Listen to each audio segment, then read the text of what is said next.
నమస్తే welcome to special focus. రిజర్వేషన్ల లొల్లి ఏకంగా బంగ్లాదేశ్ ప్రధానిని గద్దెదించాయి. ఆందోళనలు అదుపు తప్పి హింస విధ్వంసకరంగా మారి షేక్ హసీనా ప్రధాని పీఠాన్ని కూల్చేశాయి. రిజర్వేషన్ల ఇష్యూపై కొన్ని రోజులుగా అట్టుడుకుతో వచ్చింది బంగ్లాదేశ్. అది కాస్త విద్యార్థుల సమస్యను పక్కదారి పట్టించాయి. నిరసనలు హింసాత్మకంగా మారేలా చేశాయి. చివరకు బంగ్లాదేశ్ ప్రధాని షేక్ హసీనా ప్రధాని పదవికి రాజీనామా చేసి దేశాన్ని వదిలి వెళ్లాల్సి వచ్చింది. ఇప్పుడు బంగ్లాదేశ్ సైనిక పాలనలోకి వెళ్లిపోయింది. అసలు బంగ్లాదేశ్ లో విద్యార్థుల ఆందోళనకు దారితీసిన పరిస్థితులు ఏంటి? ఆందోళన విద్యార్థులది, కుట్ర పాకిస్తాన్దా? బంగ్లాదేశ్ లో జరిగిన అల్లర్ల వెనుక ఐఎస్ఐ ఉగ్రవాదుల కుట్ర ఉందా? అసలేం జరిగింది?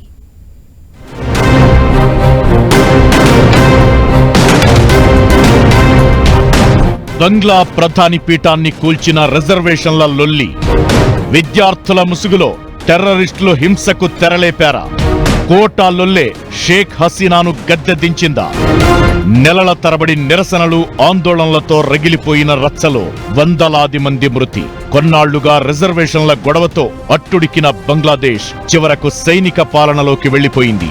బంగ్లాదేశ్ ప్రధాని షేక్ హసీనా గద్దె దిగాల్సొచ్చింది. ప్రభుత్వ ఉద్యోగాల్లో రిజర్వేషన్లకు వ్యతిరేకంగా కొన్ని నెలల క్రితం శాంతియుతంగా మొదలైన నిరసనలు ఊహించని పరిణామాలకు దారితీశాయి. దేశవ్యాప్తంగా చెలరేగిన హింసాత్మక ఘటనలతో షేక్ హసీనా ప్రభుత్వం వణికిపోయింది. వందలాది మంది ప్రాణాలు కోల్పోవడంతో చివరకు దేశ ప్రధాని గద్దె దిగాల్సొచ్చింది. కొన్ని నెలలుగా జరుగుతోన్న ఆందోళన 2-3 రోజుల నుంచి మరింత హింసాత్మకంగా మారాయి. ఏకంగా ప్రధాని ఇంటిని ముట్టడించారు ఆందోళనకారులు. పరిస్థితి చేయి దాటిపోవడంతో చివరకు షేక్ హసీనా ప్రధాని పదవికి రాజీనామా చేశారు. తన సోదరి షేక్ రెహానాతో కలిసి ఆర్మీ హెలికాప్టర్లో దేశం విడిచి సురక్షిత ప్రాంతాలకు వెళ్లిపోయారు.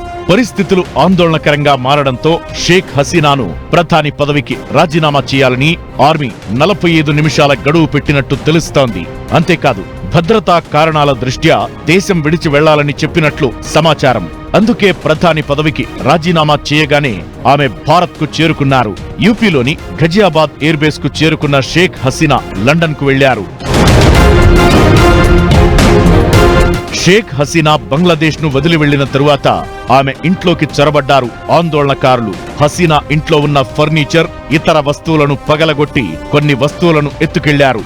మరోవైపు బంగ్లాదేశ్ రాజకీయ సంక్షోభంతో భారత్ అలర్ట్ అయింది. బంగ్లాదేశ్ బార్డర్లో హై అలర్ట్ ప్రకటించి సరిహద్దు గ్రామాల ప్రజలకు జాగ్రత్తగా ఉండాలని సూచించింది. ఇప్పటికే బీఎస్ఎఫ్ డీజీ కోల్కతాకు చేరుకున్నట్లు తెలుస్తోంది. మరోవైపు భారత్ నుంచి బంగ్లాదేశ్ కు రెగ్యులర్ గా నడిచే అన్ని రైళ్లను రద్దు చేస్తున్నట్లు ఇండియన్ రైల్వే ప్రకటించింది. కరోనా తరువాత బంగ్లాదేశ్ లో పరిస్థితులు దిగజారుతూ వచ్చాయి. యుక్రెయిన్ వివాదంతో బంగ్లాదేశ్ దిగుమతి చేసుకునే ఇంధనం నుంచి నిత్యావసరాల వరకు అన్ని ధరలు 20% వరకు పెరిగాయి. యువతకు ఉద్యోగాలు లేవు. కనీసం రోజు గడవడమే కష్టంగా మారింది. ఇవే విద్యార్థులను వీధుల్లోకి వచ్చి ఆందోళన చేయడానికి కారణమయ్యాయి. స్టూడెంట్స్ లో ఉన్న ఆగ్రహావేశాలను బంగ్లాదేశ్ లోని opposition party Bangladesh Nationalist party cash చేసుకుంది. రిజర్వేషన్ల వివాదంపై నిరసన వ్యక్తం చేస్తున్న విద్యార్థుల ఆందోళనల్లోకి ప్రతిపక్ష పార్టీనే కాకుండా పాకిస్తాన్ ప్రేరేపిత ఉగ్రవాదులు చేరినట్లు అనుమానాలు వ్యక్తమవుతున్నాయి. రాడికల్స్, పాకిస్తాన్ అనుకూల ఇస్లామిక్ గ్రూప్స్ విద్యార్థుల రూపంలో ఆందోళనలను డైవర్ట్ చేశాయి.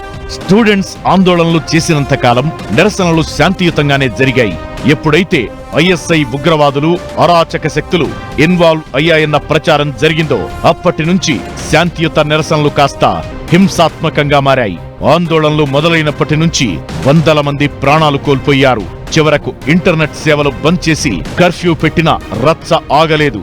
ఈ ఆందోళనల వెనుక పాకిస్తాన్ హ్యాండ్ ఉందని బంగ్లాదేశ్ మాజీ ప్రధాని షేక్ హసీనా కూడా ఆగ్రహం వ్యక్తం చేశారు. ఆందోళనలు చేస్తుంది విద్యార్థులు కాదు, ఉగ్రవాదులని ఆమె కామెంట్ చేశారు. అధికారంలో ఉన్న షేక్ హసీనా ఆధ్వర్యంలోని బంగ్లాదేశ్ అవామీ లీగ్ పార్టీ భారత్ కు అనుకూలంగా ఉందన్న ఆవేదనతో పాక్ టెర్రరిస్ట్ సంస్థ ఐఎస్ఐ రెచ్చిపోయింది. పాకిస్తాన్ కు అనుకూలంగా ఉండే బంగ్లాదేశ్ నేషనలిస్ట్ పార్టీ జమాత్ ప్రభుత్వం ఏర్పాటు కావాలని కుట్రలు చేసింది. అందుకే 15 ఏళ్లుగా తిరుగులేని అధికారాన్ని కొనసాగిస్తున్న షేక్ హసీనాపై పగబట్టి ఆమెను గద్దె దించేందుకు రిజర్వేషన్ల ఇష్యూను అవకాశంగా మలుచుకుంది. ఇప్పుడు సైనిక పాలన రావడంతో బిఎన్పి జమాత్ పార్టీ బంగ్లాదేశ్లో అధికారంలోకి రావడానికి అవకాశాలు ఉన్నాయి.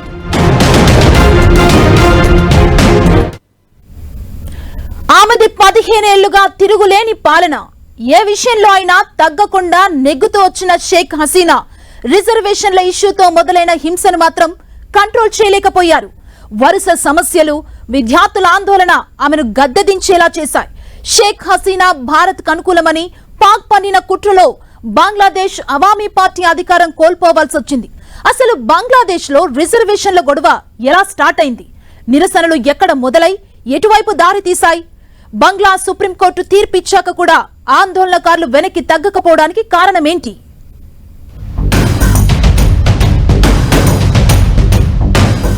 పాక్ కుట్రల్లో బంగ్లా విద్యార్థులు పావులయ్యారా?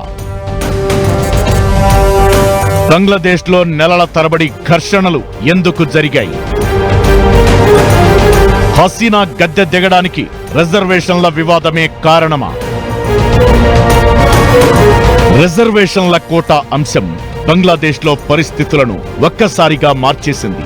ఆందోళనకారులు, అధికార పార్టీ శ్రేణుల మధ్య తీవ్ర ఘర్షణలతో అట్టుడికిపోయిన బంగ్లాలో కీలక పరిణామాలు జరుగుతున్నాయి. షేక్ హసీనా రాజీనామా చేసి దేశం విడిచిపెట్టి వెళ్లడం, బంగ్లాదేశ్లో సైనిక పాలన రావడం అంతా చకచకా జరిగిపోయాయి. బంగ్లాలో రచ్చ మొదలు కావడానికి ప్రధాన కారణం రిజర్వేషన్ల అంశం. విద్యార్థులు రోడ్డెక్కిందే కోటా కోసం. అది కాస్త హింసకు దారితీసి హసీనాను గద్దెదించేలా చేశాయి.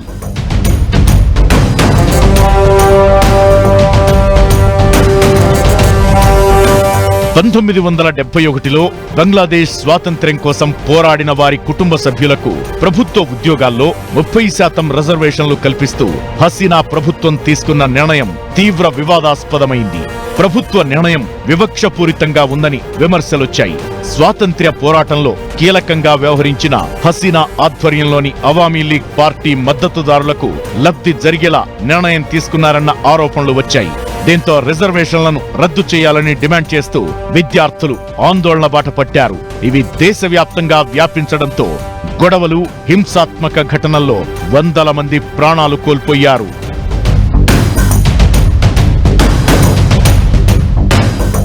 రిజర్వేషన్ల ఇష్యూ రోజులు గడిచిన కొద్దీ బంగ్లాదేశ్లో హింసను పెంచేసింది. ఆందోళనలు హింసాత్మకంగా మారడంతో బంగ్లా సుప్రీంకోర్టు కీలక తీర్పిచ్చింది. ప్రభుత్వం కల్పించిన 30% రిజర్వేషన్లను 5%కి కుదించాలని ఆదేశించింది. కోర్టు ఆదేశాలను హసీనా ప్రభుత్వం కూడా అంగీకరించింది. దీంతో పరిస్థితులన్నీ సర్దుకుంటాయని భావించారు షేక్ హసీనా. అయితే ఆందోళనకారులు వెనక్కి తగ్గలేదు. దేశంలో హింసకు కారణమైన ప్రధానమంత్రి షేక్ హసీనా రాజీనామా చేయాలనే డిమాండ్తో మళ్లీ ఆందోళనలు చేపట్టారు. రిజర్వేషన్ల పేరుతో మొదలైన ఆందోళనలు హసీనా రాజీనామా చేయాలనే వరకు జరిగిన ఘర్షణలతో 300 మందికి పైగా ప్రాణాలు కోల్పోయారు.